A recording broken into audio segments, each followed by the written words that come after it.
大王，你们都退下吧。坐。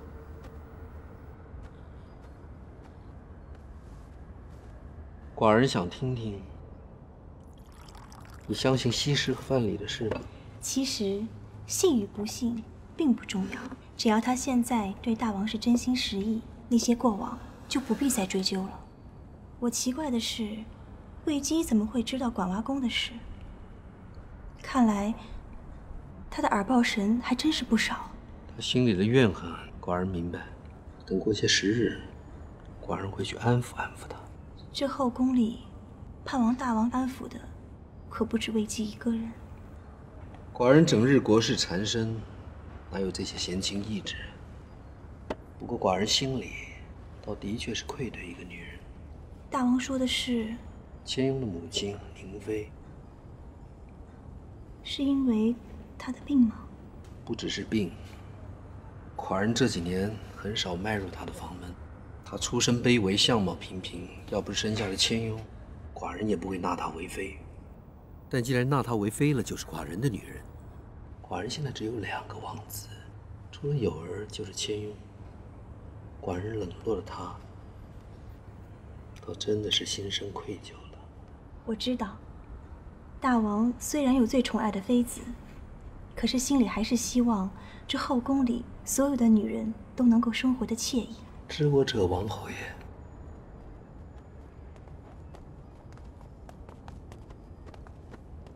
大王、王后，2位公子来了。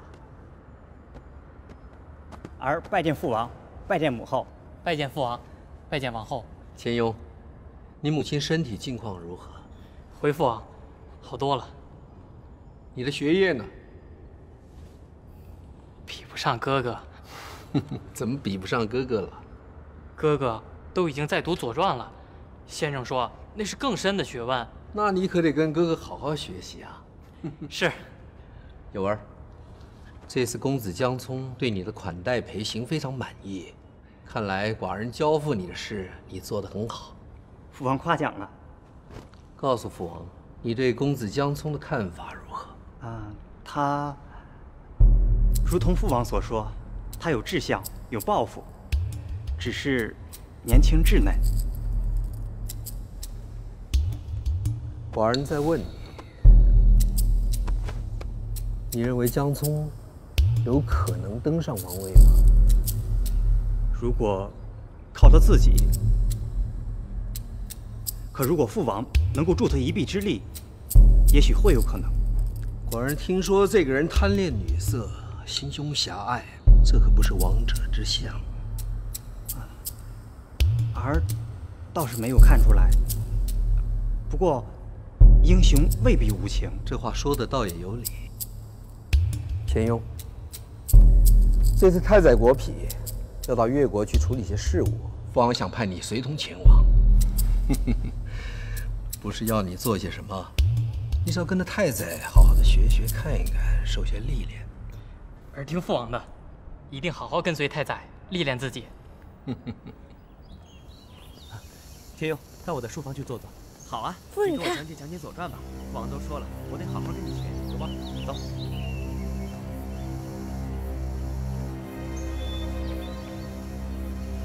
夫人还年轻，往后会有很多儿子的。过去天天和大王在一起，也没能如愿。往后怕也难了。母与子贵，没孩子，再没有大王的宠爱，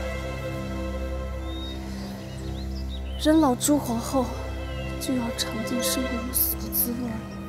不会的，西施那个样子不会长久，总有一天夫人能把大王夺回来。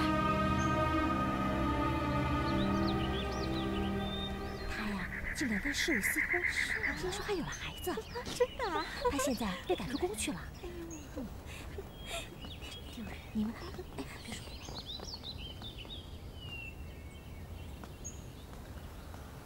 夫人让我问你们，在说些什么？再说王后寝宫那边出了一件丑事儿。什么丑事儿？有个婢女和王后身边的侍卫私通，还有了孩子。是真的吗？是真的。那个宫女已然被王后赶出宫去了。你们以后不得乱说。是。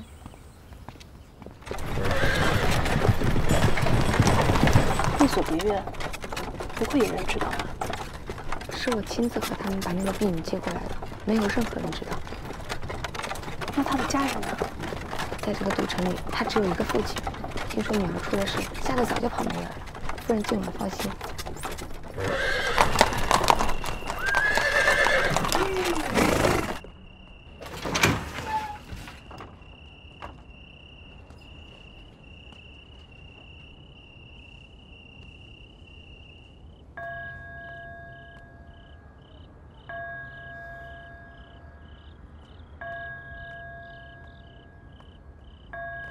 谁？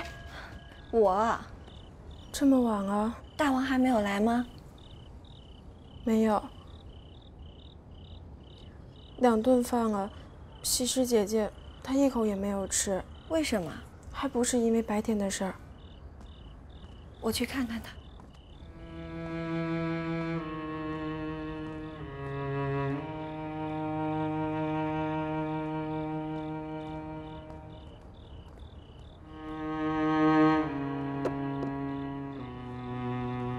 梦瑶，我房间里有坛好酒，你替我去取了来。这，去吧。是。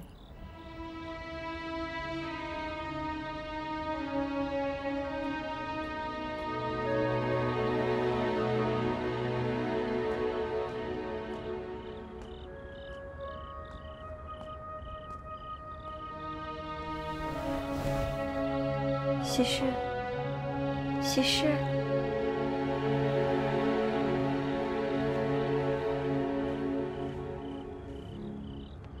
你怎么不吃饭呀？大王知道可要心疼死的。来，我们坐到那边去。走。来呀。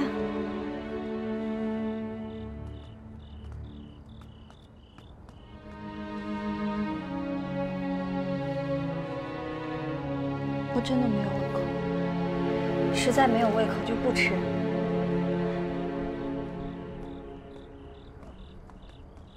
你先下去吧，我和西施聊会儿。不过酒可是要喝的。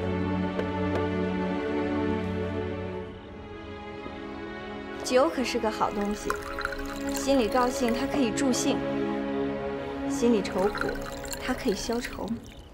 不信你试试，我陪你喝一顿。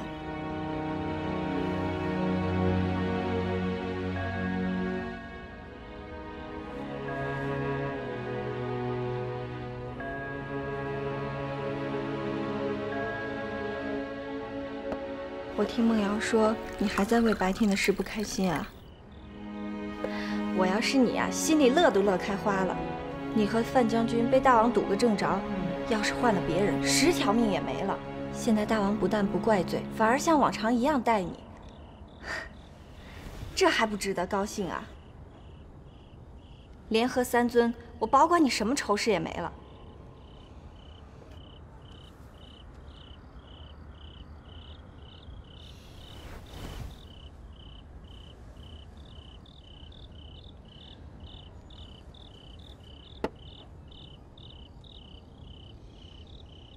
范将军这么大胆来找你，是来叙旧情的吧？那他来找你干什么？自然是为了勾践大王的事。不是吧？啊！我早就看出来范将军后悔了，后悔把你送到吴国来。他要是想带你走，你肯吗？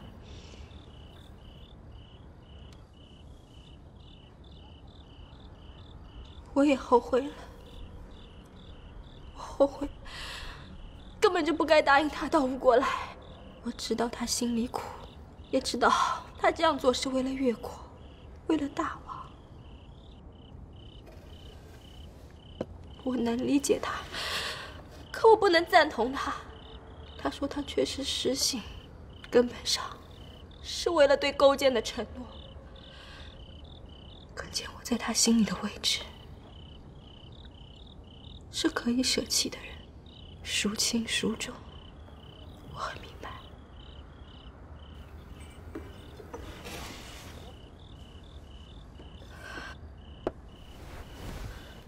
来到吴国后，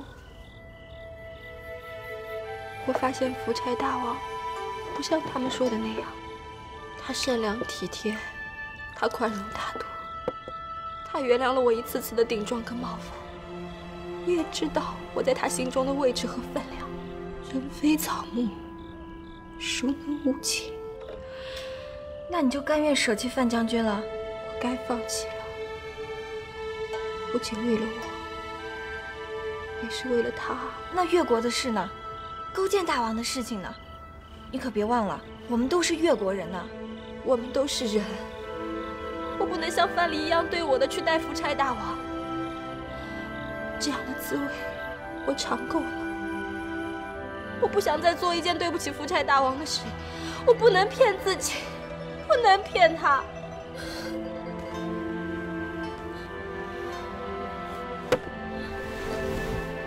你怎么了？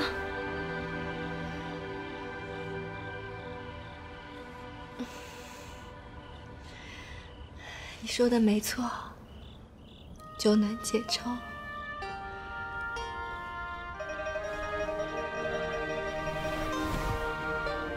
我好像踩进了云彩，好舒服，好惬意。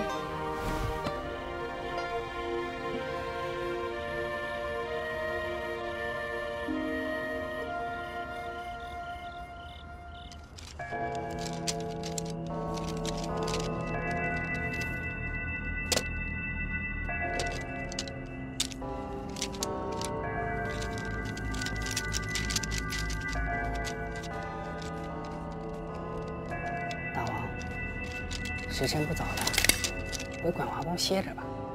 寡人倒是真想回管华宫，寡人不晓得该怎么去面对他。大王既然已经宽恕了西施夫人，就假装什么事情都没发生。你说说，如果今天的事西施换作是魏姬，魏姬会怎么对寡人呢？魏姬夫人肯定会来求大王。寡人会宽恕他。这个奴才可不知道。你不是不知道，你是不敢说。寡人也许会，也许不会。大王说的太好了。是，人骗不过自己的心。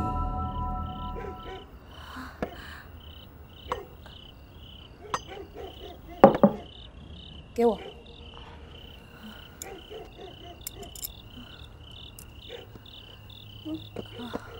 吃吧。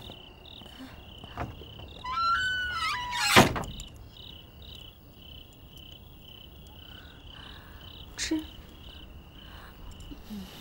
听说你在这都城里没有亲人。这里也算安静，你就好好在这住下来吧。我会派人来照看你，你需要什么告诉他们就是了。知道把这孩子生下来。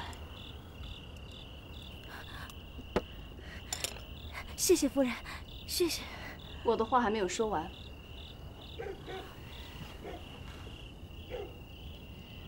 在你把孩子生出来之前，不许离开这间房子，不许让任何人看见。如果不听话，那就只有死。奴婢记住了。大王是去？寡人去看魏姬。哦，不去管华宫就不必备车了。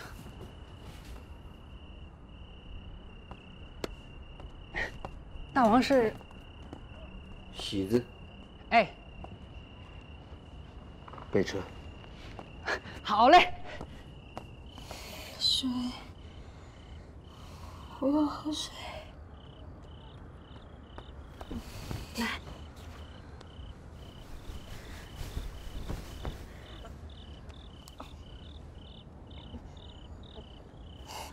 慢点吧。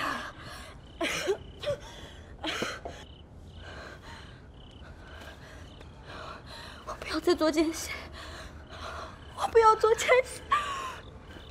西施，这样的话可说不得。我不怕，我受够了。我不想再骗福彩大王，只想过平平静静的生活。好，一切都会好起来的啊！有我在，没事。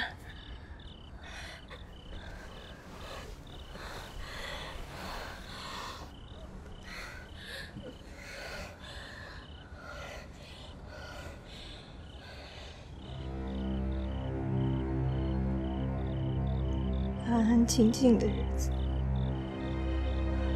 这哪有安安静静的日子？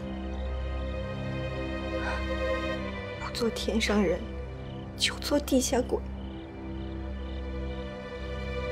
我可不会像你那么傻。别怪我，真的不想有负于你。可我实在太想做天上人，不想做地下鬼。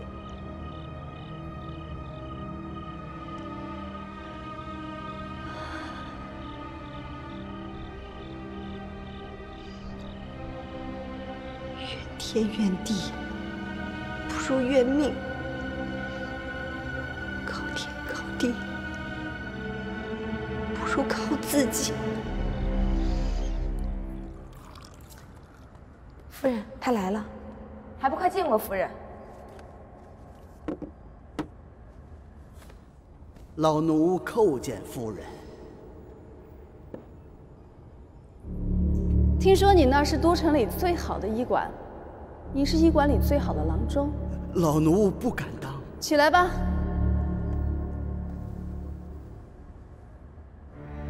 夫人有什么不适？你看呢？老奴看夫人面色红润，不像有病的样子。这是夫人赏你的金子。这么重的赏赐，老奴哪敢收拾？要你拿你就拿着。是不是夫人有什么吩咐啊？你说对了。来，坐到这儿来，我有话跟你说。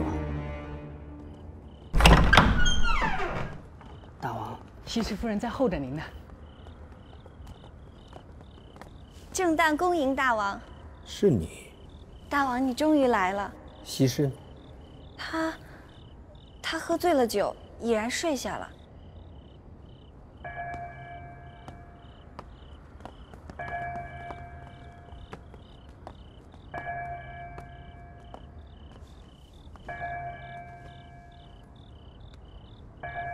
你还要喝？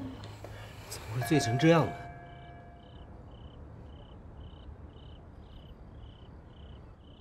寡人在问你。啊。还不是因为白天的事吗？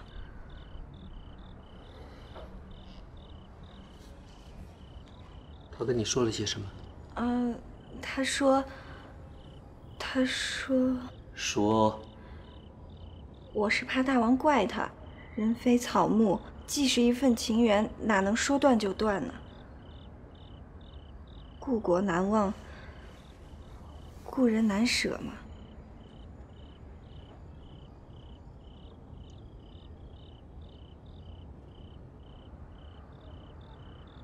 大王怎么了？喜子，小奴在。拿酒来。奴婢已然为大王准备下了。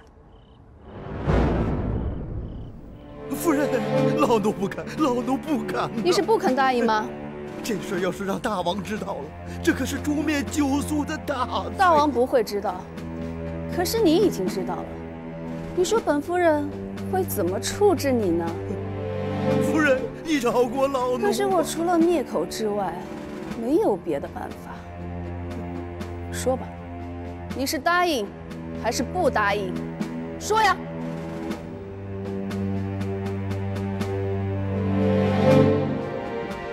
冬梅，替他把金子装进药箱，送他出去。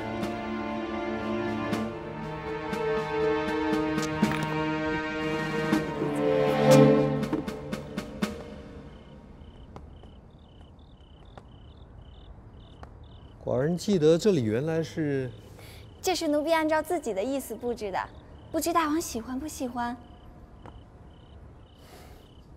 喜欢，寡人喜欢。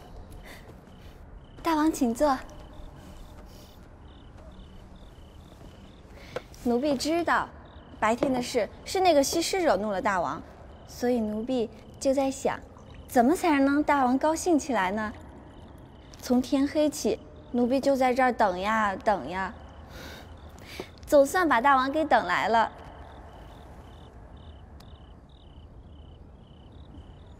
你倒真是个有心的姑娘。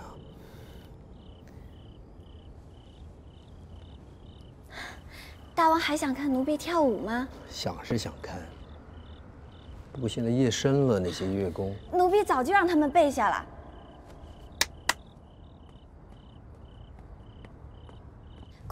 快去叫那些乐工来侍奉大王。是。夫人，他走了。来，坐到我身边来。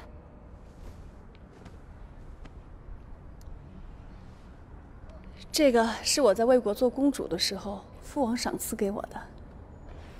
夫人，奴婢别动。来，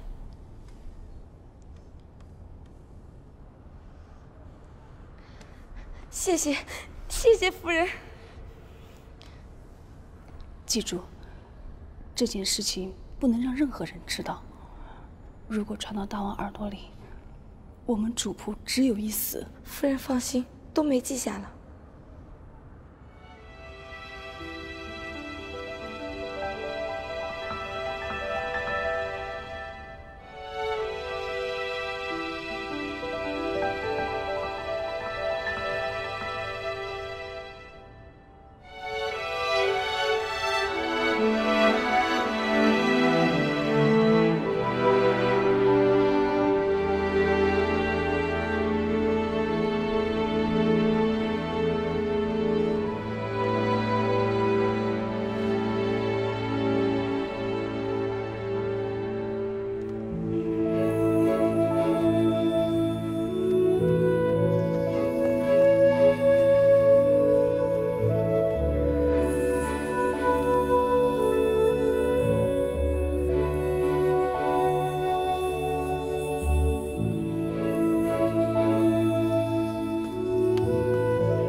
姐姐，你醒了？我的头怎么那么疼啊？是昨夜的酒喝的太多了吧？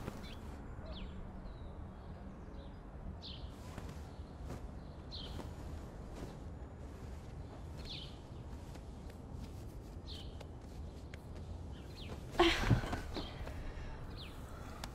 我来帮姐姐捏一捏吧。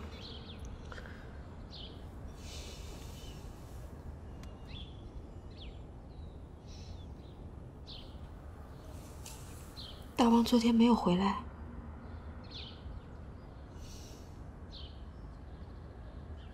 他一定是生我的气了。不会的，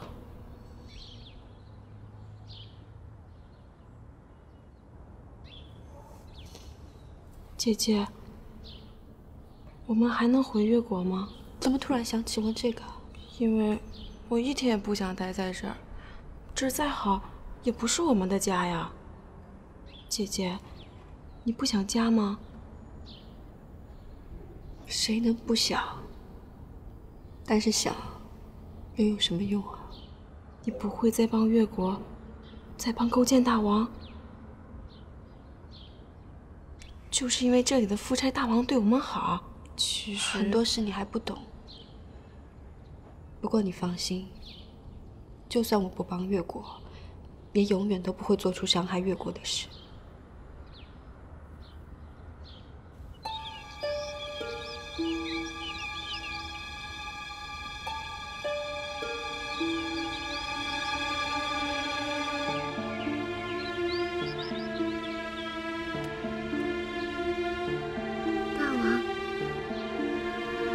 睡得好吗？睡得好。这是大王第2次宠幸奴婢，大王觉得快活吗？你真是天生尤物，果然真的是邻家。只要大王高兴，随大王怎么说。大王睡得好香啊！你呢？睡得不好吗？不好。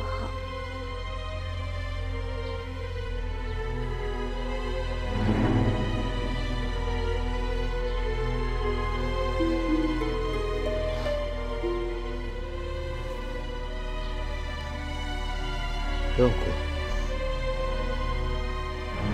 有什么事，寡人帮你做主。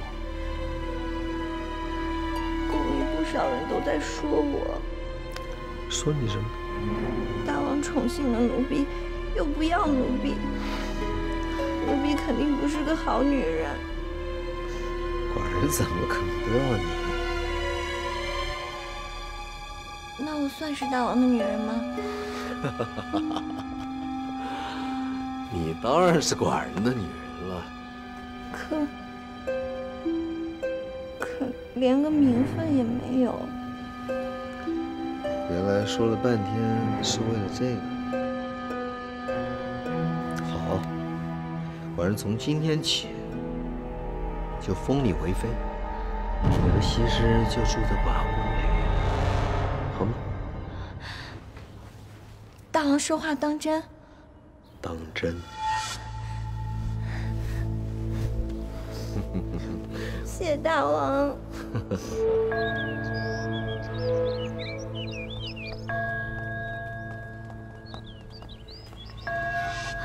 大王，不要忘了在朝会上昭告奴婢的事啊！哎呀，你可起来了，大王一直在问你呢。大王也封我做了夫人，从今往后我们2个可以一起侍奉大王了。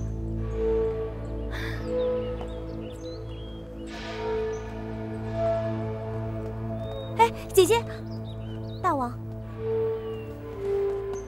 姐姐，大王，我这个姐妹实在是不懂规矩，求大王不要责怪她。大王笑什么？寡人等他这份嫉妒，已然等了太久了。大王，大王，启禀大王，奴婢给大王道喜了。喜？夫人有了身孕。当真？大夫催了马，说是千真万确。喜的，快随寡人去看看。好。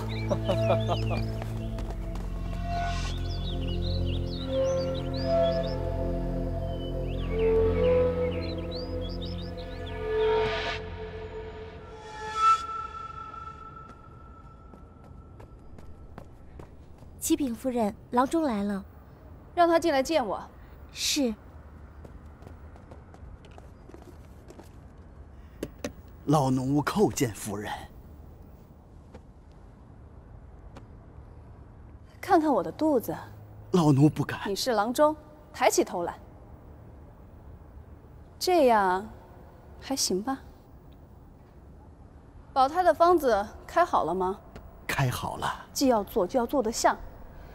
一会儿大王会来，你就留在这儿。老奴不敢见大王，夫人还是让老奴先回去吧。我让你来，就是让你等大王。我可告诉你，要是出了一点纰漏，我就要了你的命。夫人，大王来了，快起来。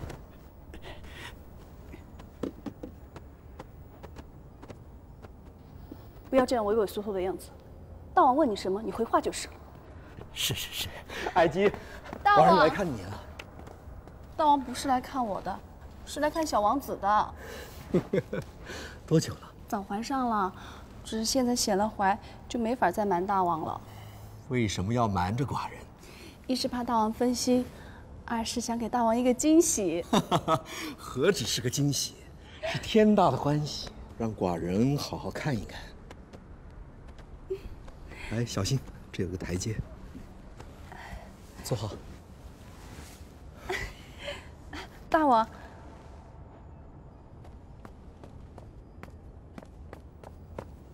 老奴叩见大王。这是都城中最好的郎中。好了，留下保胎的方子，你就回去吧。是。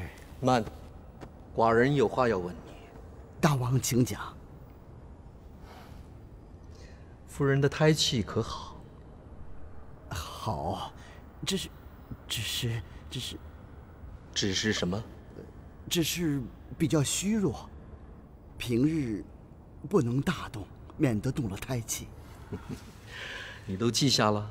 大王记下就是了。好，寡人记下了。喜子，小奴在。传御医。好嘞。慢。大王，这个郎中诊断生子是都城中最有名望的。我想给大王生个健健康康的王子，还是让他给臣妾调理吧。好。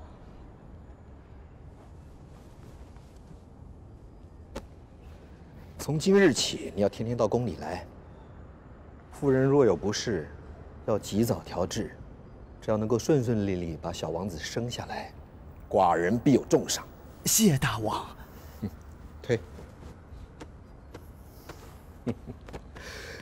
好好歇着，让寡人好好看看。现在起要多休息，好好静养。寡人会常来看你。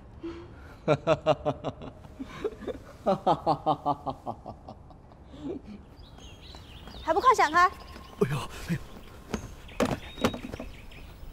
这是什么人？是危姬夫人请来的郎中。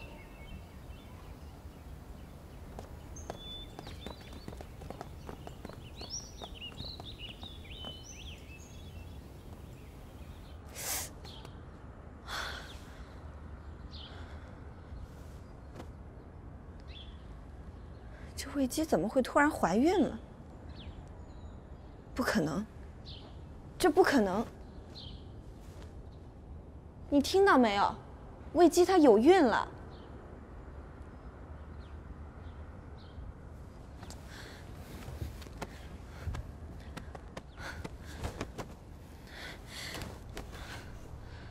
如果卫姬有了孩子，大王就一定会重新宠爱她，那我们不就……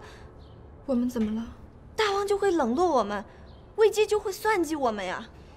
别说在为越国做什么，就连我们的命估计都难保了。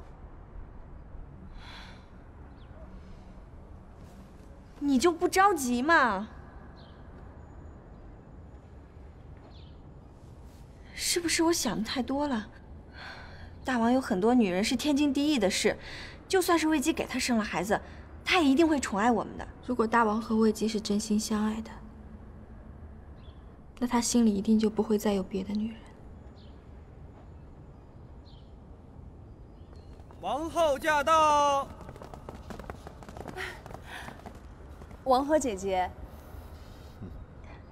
大王，我听说卫姬有了身孕，连忙赶来瞧瞧。来得好，你身为人母，正需要你过来关照关照她。你这鬼灵精，什么时候怀上的？我怎么一点都不知道啊？哎，早就怀上了，只是不敢劳驾姐姐而已。瞧把大王高兴的，乐得嘴都合不拢了。是啊，这是寡人继位以来第一次添丁，寡人当然开心了。是啊是啊，这添丁是大王的喜事，也是我吴国的吉兆啊。冬梅，传我的话，要你们这里上上下下好好照顾夫人，绝不能有点差错。请王后放心，奴婢知道了。哎，没事吧？大王，我没事。寡人今天有件大事，要向众卿宣布。卫姬夫人怀了身孕，寡人就要有弄璋之喜。恭喜大王！好，太宰大人，臣宰，待寡人拟诏，依旧力大赦天下。是。还有件事，寡人也要在这里告诉你们，寡人深感疲惫，要告个长假，养息一段时间。军国大事，你们要以相国和太宰施展。凡大事，还是要请大王决断。相国指的是？一是越国，虽然勾践在此为奴，可他国还在，心不死，所以，我们还是要千方百计地削弱其国力，绝不能让他们再生复兴的念头。他们哪里还有复兴的念头？过度的挤压会引起民变的。那就正好彻底消灭他们。你太宰不是马上就要赴越国了吗？等到了那里，看了实际情况，再做决断也不迟吧。第二是齐国，那公子江聪人在这里，扶持他登上王位，是已然定下的事情。只有这样，齐国才能真正的成为我吴国可靠的盟友。有了这个盟友，寡人霸业的根基才会更稳固。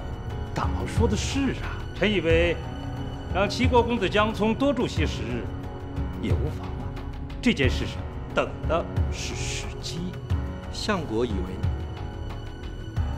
寡人听说再过几日就是相国的寿日。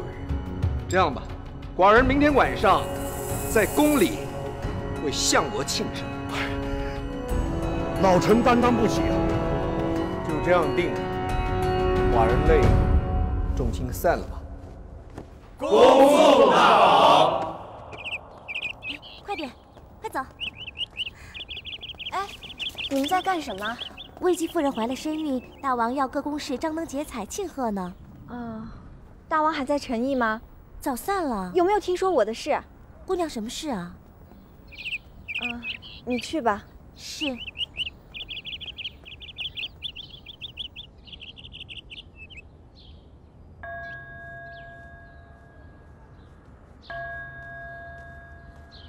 你在做什么？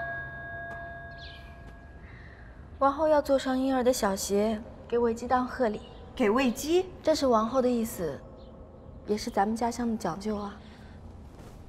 难道你不知道她时时刻刻都在想害我们？何必去想这么多？你不想，可她在想啊。西施，在这儿你可不能太傻了。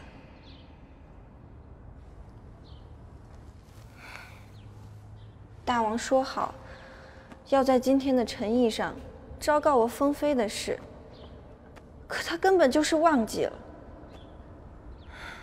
魏姬有了孩子，我们也更没有希望了。你别做了，我们说说话好不好？说什么？你说，大王还会宠幸我们吗？你说呀。甄丹，你变了，变了。怎么变了？刚来的时候，你整天想着要复仇，可现在你却整天想着要受宠、要封诰。变就变了呗，死不了总得活着嘛。要活着，就得活得精彩些。西施，你不一样啊，男人见着你总会一见钟情，爱上你，宠着你。你是身在福中不知福啊！可你该想想，你要再不变，宠你的男人就要变了。我也许该变，该学着不对任何人痴情，不再为任何人的承诺而活着了。你可以这么做，可你千万记着，不能让宠你的人变了，尤其是现在宠你的是大王夫差呀，都一样。也许男人都一样，说归说，做归做。范蠡是为了他的生命，为了他的志存高远，夫差身边更是有太多的女人，他们都需要他，他也需要他们。也许我应该学会要放手，该离开了。难道你要离开夫差大王？如果能有离开的可能，我会离开，可是我知道，我是无处可去的，这就是命运。既然人躲不掉命运，那我能做的，只有让自己的心死掉了。你说的太可怕了，为什么要听命运的摆布呢？我们的美貌比魏姬强上10000倍。他能为大王生下小王子，难道我们不能吗？西施，你听我的，我们联起手，一定能够打败魏姬的。如果你真的想退却，我不勉强你。你有什么话别憋在心里呀，啊？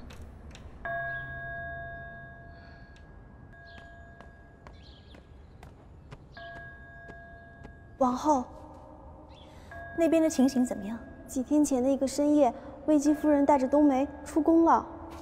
去做什么了？谁也不知道去做了什么。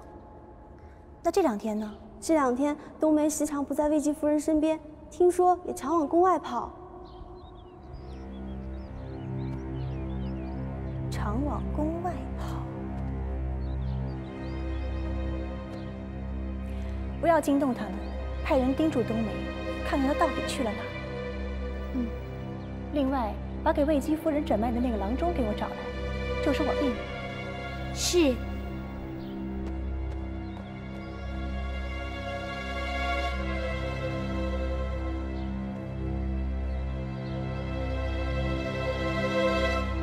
夫人，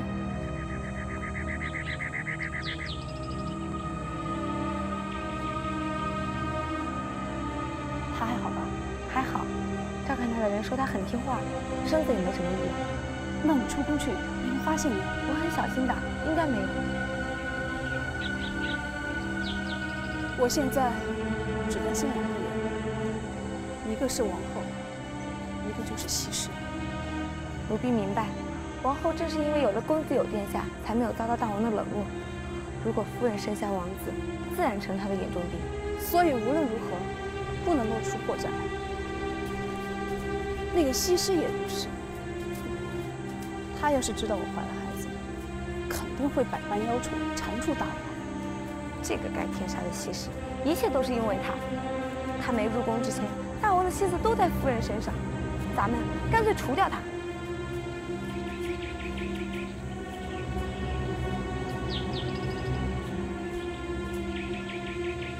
夫人，你在我身边几年了？6年了。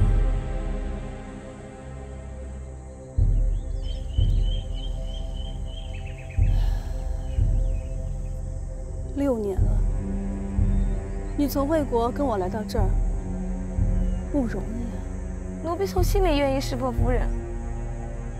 这6年，我们不是姐妹，胜似姐妹。奴婢不敢。不，你就是我的妹妹，你是我的好妹妹。夫人这样对奴婢，就是为夫人赴汤蹈火，奴婢也万死不辞。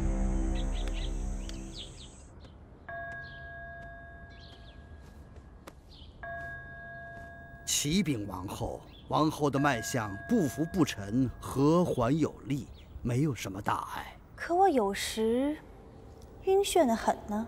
这是时令所致，老奴开上几味药，不过3日就可去除。翠儿，一会儿赏他。是。老奴谢王后。起来吧。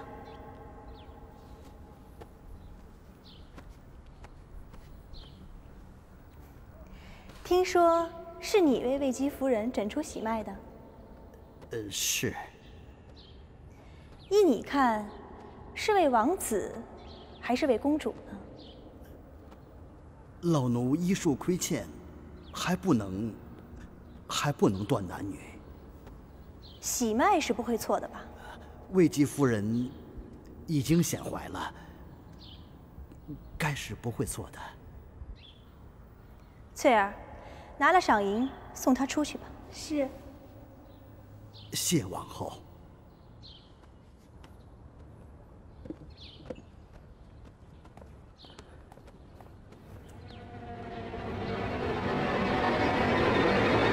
大王这些日子的款待，我江聪铭记于心，日后必当厚报。来日方长，只是你要记得寡人的深意才好。相国到。相国大人好。好。相国大人好，相国大人好，相国大人，相国大人好。寿星到了，相国，今日寿宴，寡人特请江聪殿下作陪。相国快请入座。谢大王。相国寿日，小侄有礼了。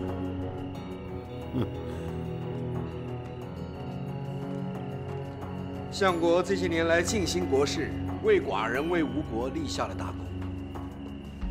这樽酒，寡人敬你。大王，老臣真是受宠若惊，祝大王福寿康宁。祝大王福寿康宁。哈哈哈哈哈！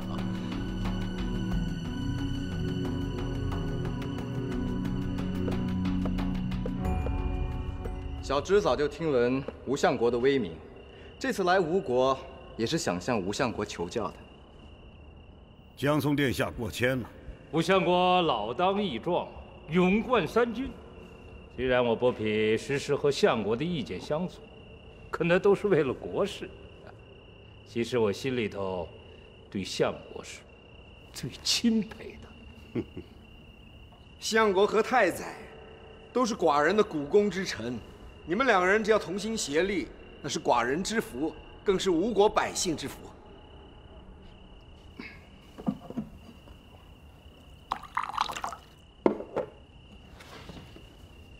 大王，今日幸会武相国，本殿下有事相求。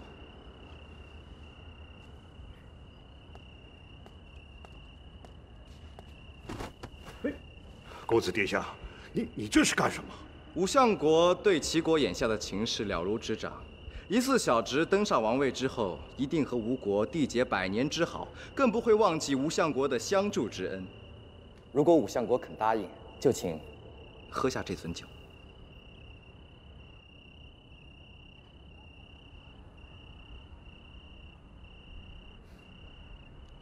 好，我答应。谢相国。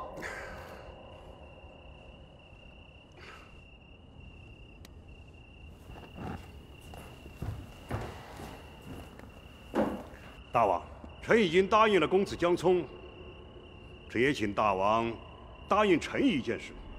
你讲。请大王答应杀了勾践和范蠡，只要没有了越国这个后顾之忧，臣愿尽全力支持大王北进，并亲率大军助公子江聪登上王位。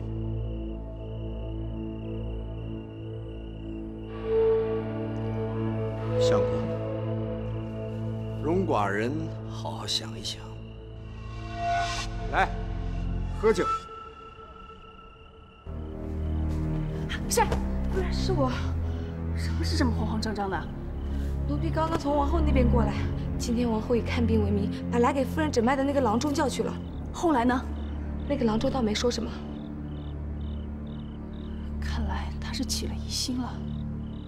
冬梅，马上找人把那个怀了孕的宫女一个新住处。是。从今天开始，你和那个郎中不要再去看他。那我再另做安排，快去。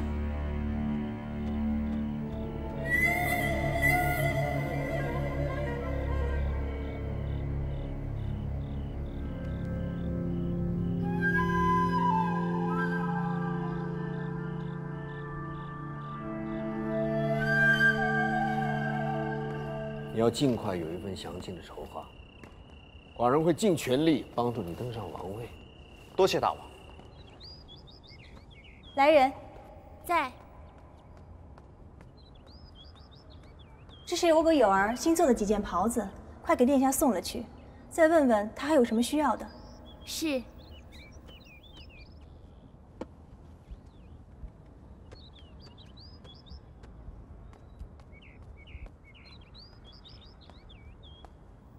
王后，拜见王后。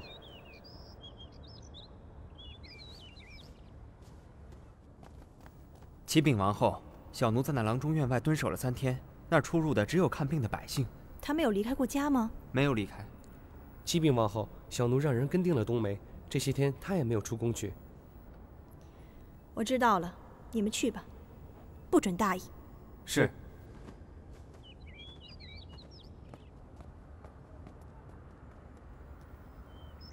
王后，难道魏姬夫人有孕是真的？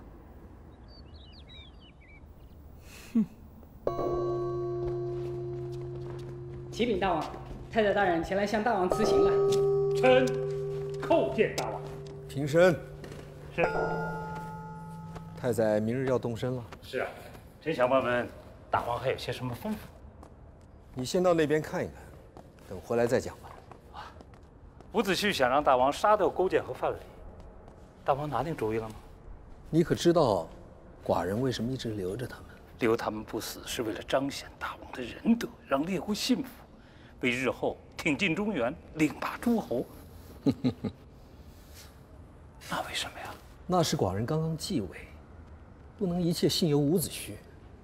他说要杀寡人，就偏不杀，这样才可以一步一步慢慢的确立寡人的王者之位。大王真是深谋远虑，臣不期万意啊。寡人只是没有想到，和伍子胥的较力会较得如此辛苦。那么现在，大王想杀掉他们了？其实伍子胥的话不无道理。留下勾践，留下越国，确实是我吴国的心腹之患。绝了南面的心腹之患，再和北面强大的齐国结盟，寡人何愁不能领霸诸侯？走，陪寡人去看看几个老朋友。老朋友，人之将死，其言也善。寡人想下定决心之前，先去看看他们，听听这对君臣他们怎么说。哦，哎，大王，要是杀了勾践，灭了越国，那臣这越国之行就不必了吧？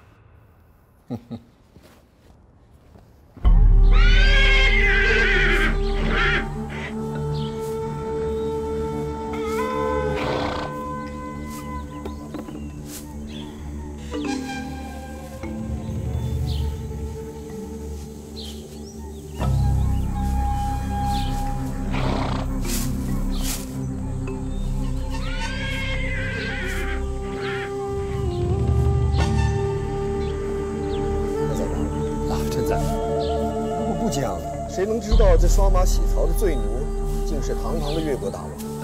是。大王到罪奴不过是一步之遥。若把勾践换作是你，还会干得像他们一样泰然吗？为什么？臣不怕吃苦，也不怕受罪，就怕这样苦海无边，前途无望。与其这样，还不如一死。勾践真的以为是苦海无边？不，臣只是一种猜度。寡人就是要过来看看，到了今天，他勾践是不是以为苦海无边，前途无望？如果他真的心死，大王就会留下他？不，当然不会。不过寡人和他倒是有些惺惺相惜。大王这话怎么讲啊？勾践战败，失去了王者之尊。寡人虽然取胜了，却也得不到真正的王者之尊，呵，可悲可叹。大王放心，这样的日子不会太长了。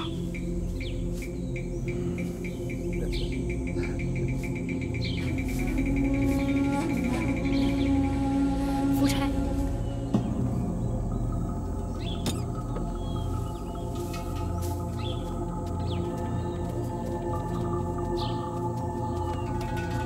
罪臣恭迎大王。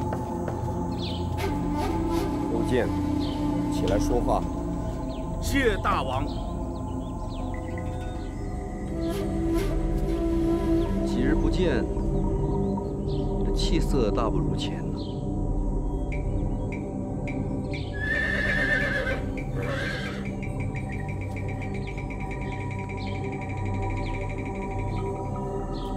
谢大王。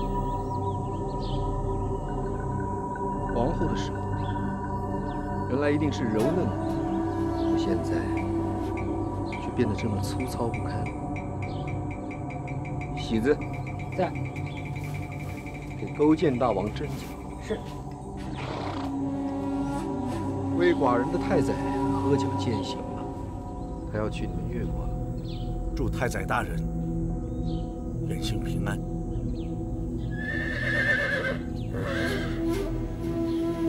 我想知道他去做什么。越国有人心不死，屡屡伤害我吴国派去的官员。太宰此行的使命就是去弹压那里的反抗。倘若那帮人再一意孤行，寡人不得不彻底灭掉越国。越国如果没有了，你还想像这样屈辱地活下去吗？戏子，在为勾践大王斟上一尊。是。勾践，虽然这尊酒不是送你上路的辞行酒，但寡人的确想杀掉你们。杀掉你们，灭了越国，寡人北境再也没有后顾之忧。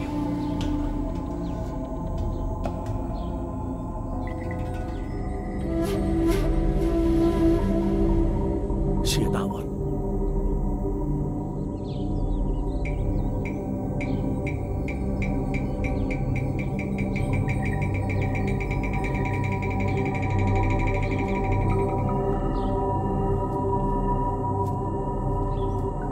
范将军，你才智过人，应该明白寡人的意思。时至今日，寡人再也没有把你们留下的理由。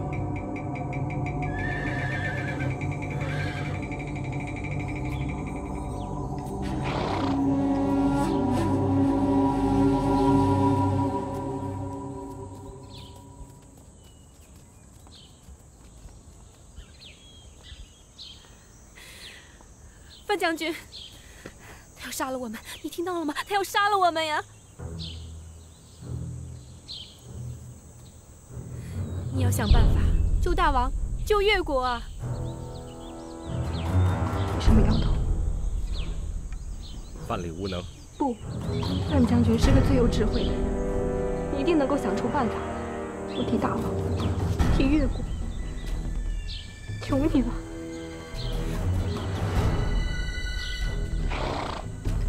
王后不要再逼我了，范蠡才尽，无力回天了。这不可能。文种大夫说，范将军是个从不言败的人，越是在这个时候，越能够想出办法的。我的心智耗尽了，我的勇气也耗尽了。原以为越国兴复之后，我就可以带着心爱的西施，身去公流，荡游天下。可是如今他却已经一往情至，移情夫差了。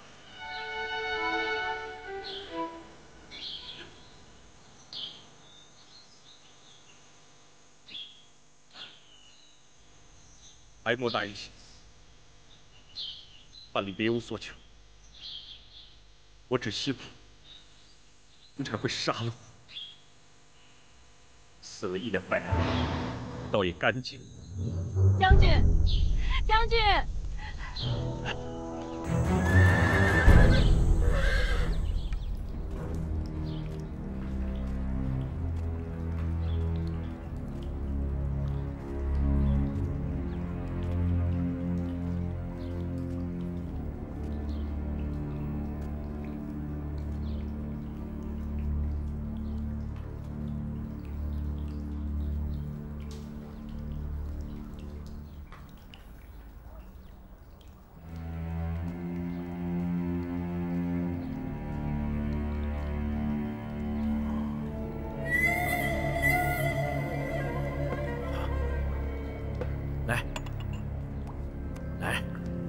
一起吃，来吧，来吃，吃。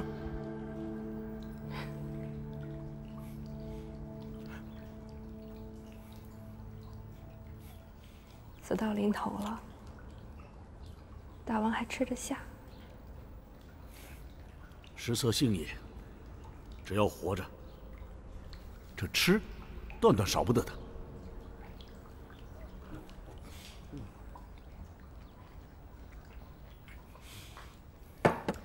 难道大王就真的不愁？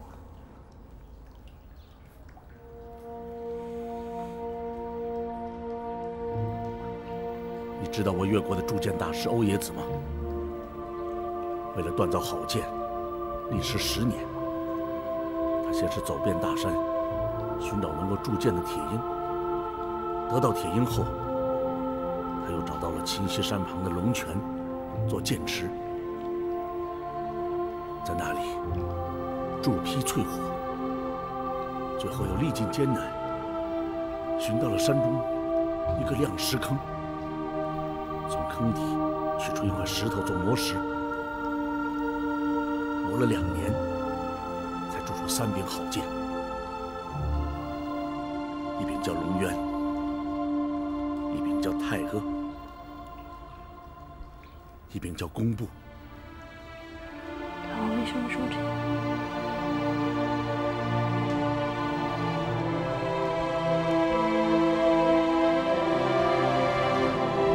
铸剑有助人孔府，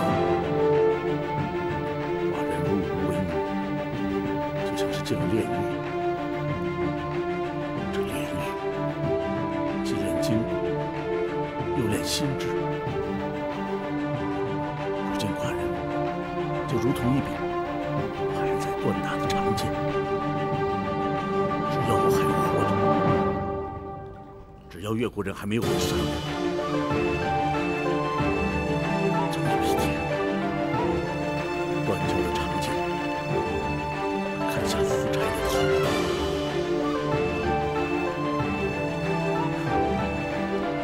来，吃吧。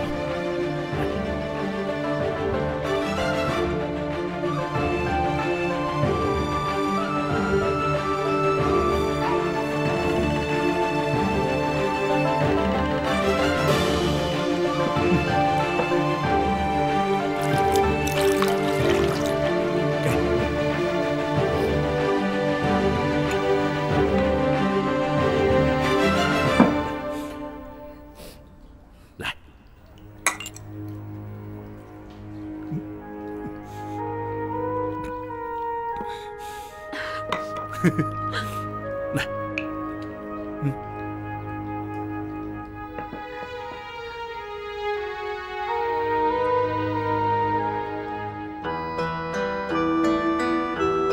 殿下，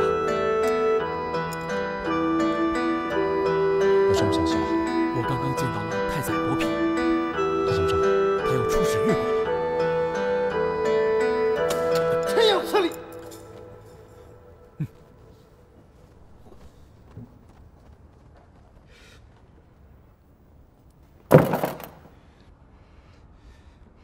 他们让我在这里等来等去，等到现在没有任何结果。那个太宰伯嚭要出使越国，他们究竟打的什么主意啊？我要去见夫差。殿下，请稍安勿躁。我刚刚听说他的宠妃已经怀有身孕了，这个时候正忙着不可开交呢。宠妃？啊？哪个宠妃？是那个西施姑娘吗？不是魏国嫁来的魏姬夫人。我已经让太宰伯嚭转告夫差大王，这几天之内一定给我们一个答复。走。殿下，您这是去哪儿啊？我上次让你安排的事情，怎么到现在没有音讯啊？哪件事啊？见西施啊。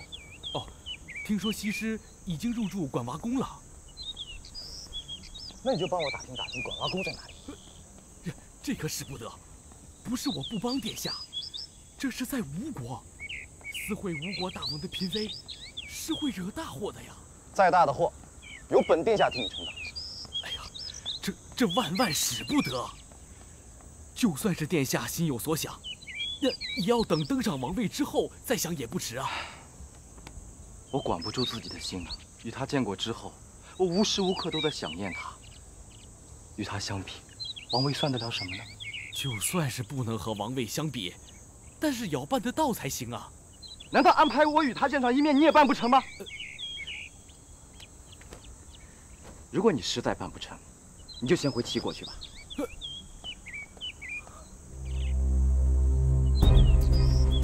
孟将军，勾践大王有事要见你。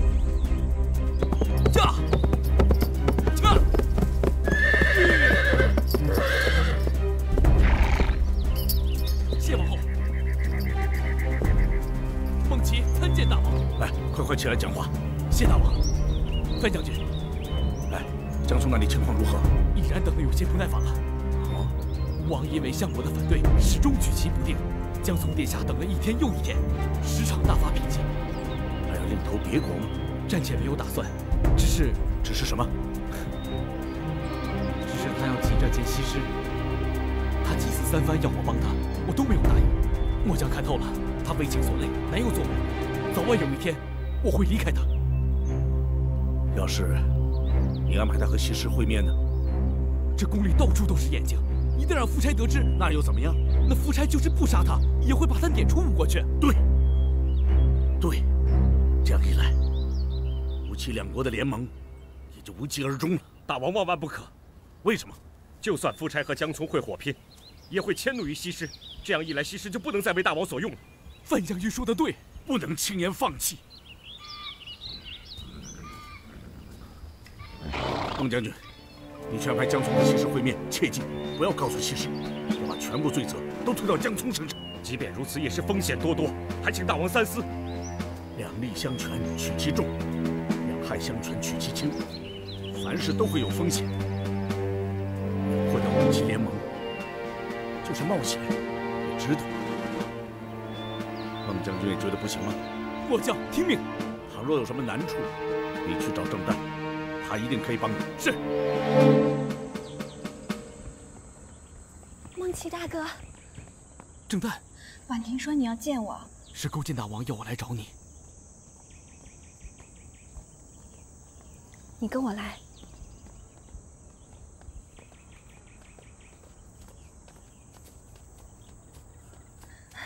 孟奇大哥，我们是有很长时间没见面了。是啊，你有阿牛兄弟的消息吗？他死了。死了？我当初就是想着给他报仇才来到吴国的。阿牛是个多么好的兄弟啊！不提他了。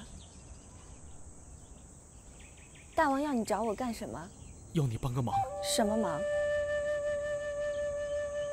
公子江聪要见西施。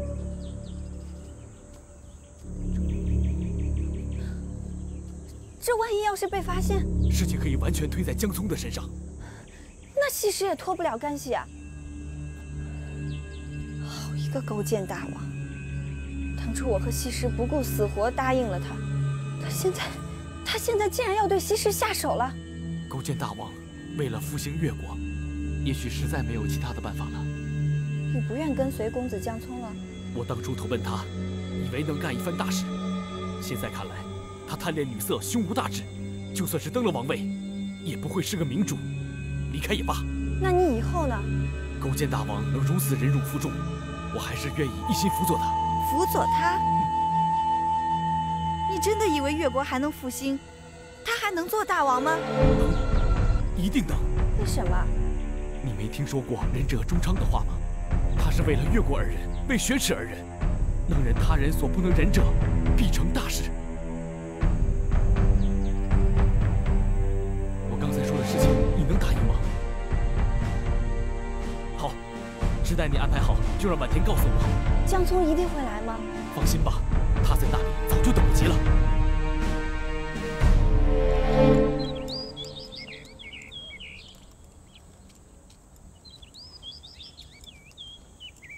哎，喜子哥，郑旦姑娘。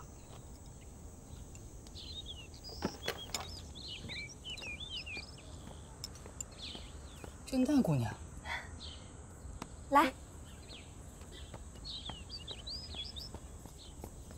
哎，姑娘，找我有什么事吗？没事就不能找你吗？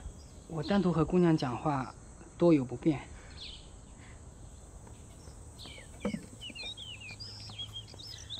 这是什么？给你的。给我的？嗯。这是我在广阳宫的膳房亲手给你做的。你看。使不得，使不得，千万使不得。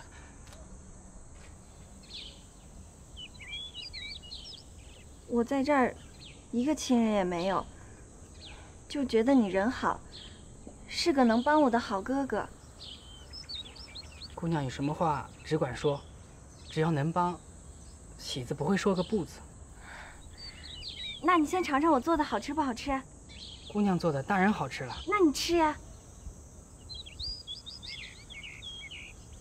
姑娘知道宫里的规矩，虽然我是大王的亲随，可不能随便和任何嫔妃交往，稍有不慎，那是会掉脑袋的。我知道，其实我也没有什么分外之想，就是想请你多告诉我些大王的行踪。大王的行踪？我知道了大王的行踪，好去侍奉他呀。你早说嘛！喜子明白了。大王现在在哪儿？在王后那儿歇着呢。晚上呢？魏姬夫人不是有身孕吗？大王可能会去看她。这么说，是会路过花园吧？谢谢喜子哥哥。哎，真的姑娘，你拿回去，都拿回去。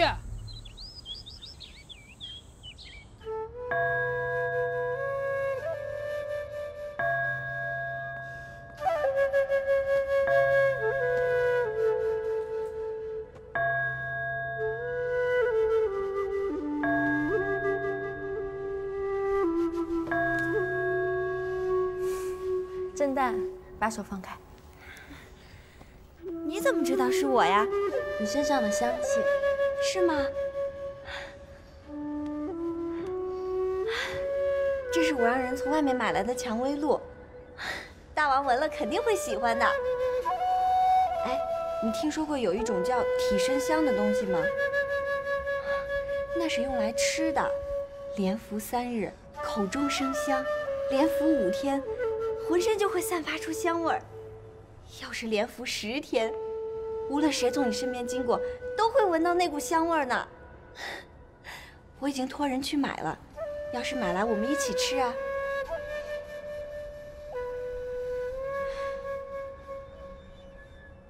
你怎么不理我了？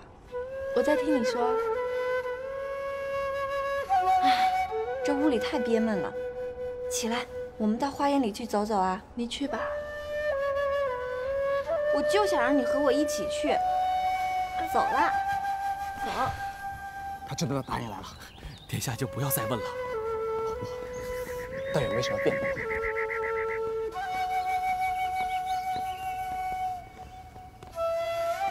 来。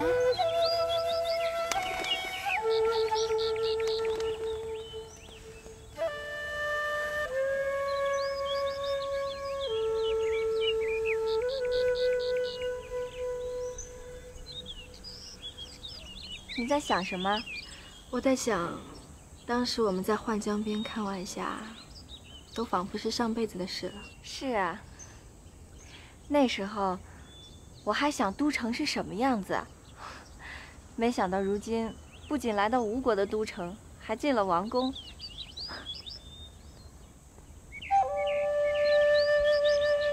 这太阳一落山，天就凉了，我回去取2件袍子来。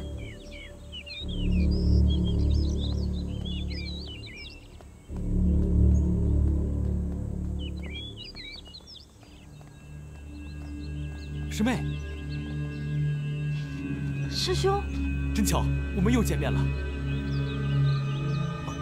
殿下，这位是我师妹西施夫人，这位是齐国公子江聪殿下。难得一睹姑娘芳容，江聪有礼。我还以为你们已经回去了。师妹，你怎么了？没什么。看你的脸色，好像是在和谁生气吗？我没有忘记那日你在甘宁宫说的话。难道你今日带他来，就是？不，师妹，你不要多想。那就好。大王，还有什么吩咐吗？去告诉那个文种，现在起，这些地方全都要归我吴国管辖。也就是说，这里是吴越2国新的疆界。这样一来，留给他们的就不到1/3了，太少了。不，寡人这是在做给伍子胥看。只要他没有话说，就不得不答应寡人兵发齐国，帮助江聪登上王位。臣记下了。太宰，快去开会吧。是。喜子，小奴在。寡人要去问魏继父。是。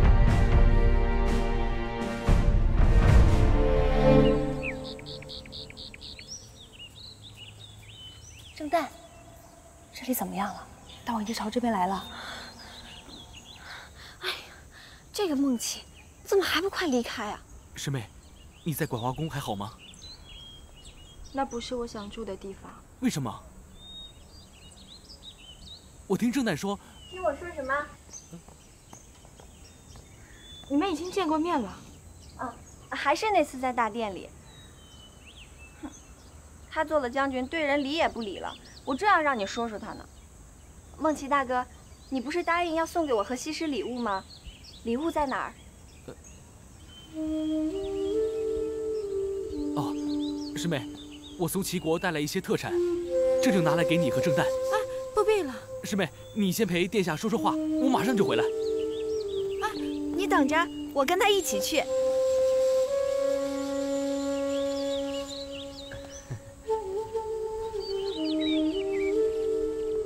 行了，知道了，别说了，大王来了。什么人？你们？奴婢拜见大王。你们怎么会在这？我们。正旦，你们俩在这做什么？没有。什么事敢瞒着寡人？大王，还是别问了吧。讲。我在告诉正旦姑娘。告诉她什么？西施夫人，那个齐国的公子江聪，在那边。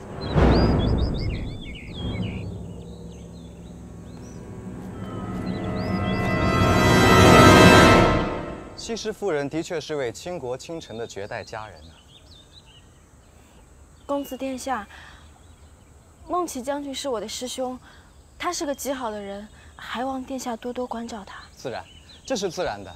本殿下已然向他许诺，一旦他日本殿下登上王位，就由他来做相国。那我就替师兄谢谢殿下了。夫人不必多礼。天色好像不早了，我该回去了。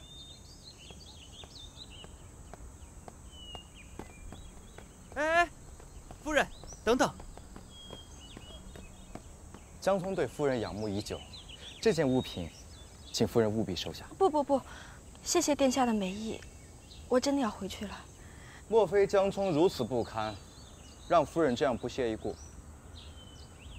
殿下多心了。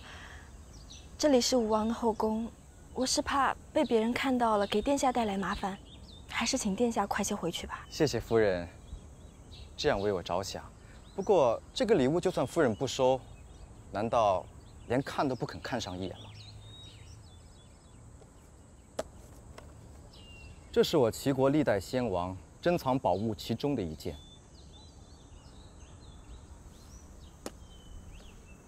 它叫夜明珠。又称垂棘之璧，到了夜晚，珠形似星光闪烁，球状似皓月吐阴，能把整个宫室照个通亮。这样贵重的宝物，我哪有收下的道理？哎，美玉配佳人，只有西施夫人才配拥有它。夫人，你就不要再推辞了。不，我真的不能收。请你务必收下。还是请殿下拿回去吧。送出去的东西哪有收回来的道理？收下。我真的不能收。大王。大王，我在这里刚好遇到了江聪殿下，这是江聪殿下带来的宝物。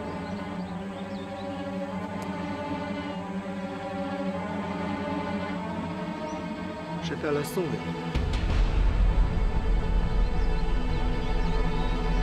好一位多情的江聪殿下，连这样的夜明珠都肯拿来相送。大王，殿下只是让我观赏。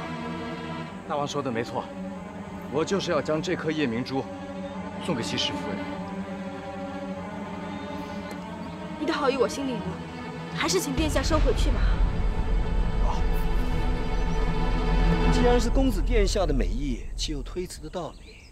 老人替我的爱妃好好谢谢殿下。